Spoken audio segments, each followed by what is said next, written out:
Yes, this is still Maxi Test, and no, the idea isn't to pretend we're Alan McNeish, but rather to pay tribute to the Audi R8 in test driving the road version of the famous racer. The former forged one of the most impressive endurance racing careers. The latter is borrowing the nomenclature and is forging its way into a domain Audi has never dared enter before: Grand Touring. And here it is in living colour. This R8 was first seen at the Paris Auto Show, but here it's a lot more attractive. This is the real deal. The 4.131 metres of R8 is, in a word, virile, but it also is an impressive mix of sobriety and pure beauty. Diodes can be found at the front and the back, which is one of the R8's signature features. Another characteristic of this made in Ingolstadt GT, the side panels, which can be had from a variety of materials like carbon fibre and a variety of colours. They house the engine's air intakes.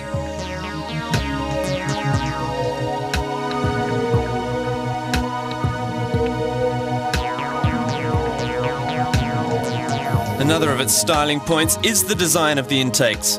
The traditional rings have been removed from the radiator grille to the top of the bonnet, which is a first from Audi. In a word, the front of the R8 is simply awesome. It gives the R8 all its personality and aggressiveness. As for the engine, well, it's behind the passengers, centrally located and longitudinal, enclosed in an aluminium chassis, which is yet another Audi trademark.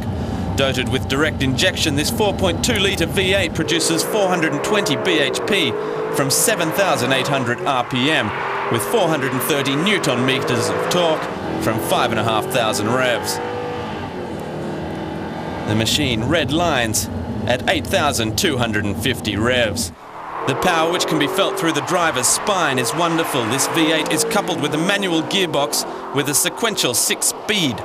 80% of the shifts are made with the R-tronic, and that's what we are using.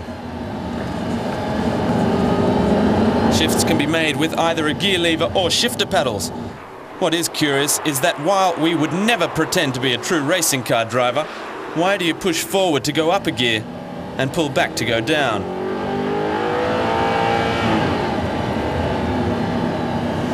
The best way around that could be confusing and eventually a painful experience. Best to stay with steering wheel paddle shift systems. The steering wheel's depth and height can be adjusted, which adds a little more to an already luxury and supercar atmosphere.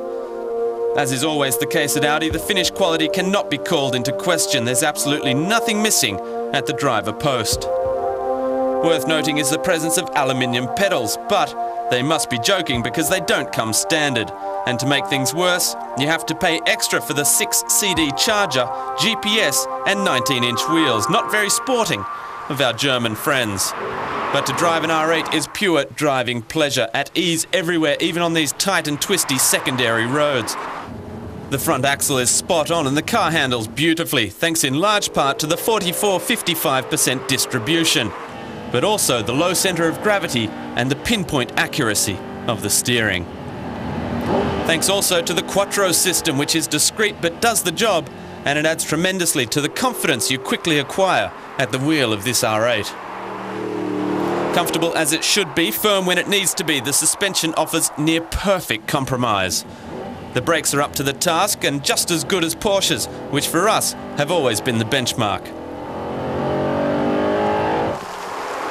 Provided with the indispensable driver aids from the marketing side of things, the R8's road handling flirts with perfection. You can safely choose to disconnect the anti-skid and trajectory correction system. The R8 is very well balanced, and when the road surface is wet, it is also impressive. To get it completely brake loose is not at all easy to do. In conclusion, Audi has come up with the goods with the R8, and the competition should be concerned.